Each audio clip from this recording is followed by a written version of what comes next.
මේ ලෝකය පුදුම හිතෙන තැන්වලින් පිරීලා. තවත් අමතක නොවන ගමනක් පටන් ගන්නයි යන්නේ. ඔයාලත් මාත් එක්ක එකතු වෙන්න සූදානම්ද? එහෙනම් අපි යමු.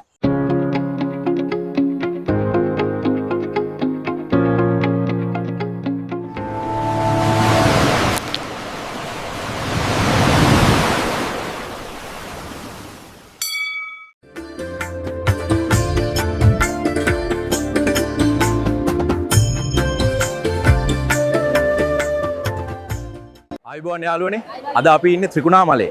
අද නිවාඩු දවසක් නිසා අපි ආවේ කෝණේශ්වරම් පන්සල බලන්න. බලන්න මේ තැන. මේ බලන්න රැබිටි කොච්චර ලස්සනද? ඇත්තටම ලියෝ මට හිතා ගන්න බෑ. ඉරිදට මේක කොච්චර පිරිලාද?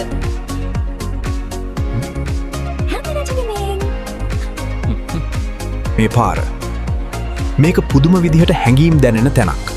වාතය සුවඳ දුම් වලින් සහ පිච්ච මල් සුවඳින් පිරීලා.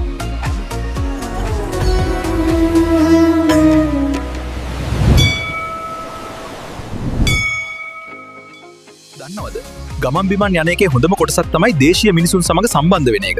මෙහි හැමෝම හරිම මිත්‍රශීලී, හරිම ආගන්තුක සත්කාරශීලී. ඉතින් යාළුවනේ මේ ගමන හරිම පුදුමාකාරයි. මේ හැම මතකයක්ම මගේ හිතේ හැමදාටම තියේවි. ආයෙත් හමු වෙමු. බයි යාළුවනේ.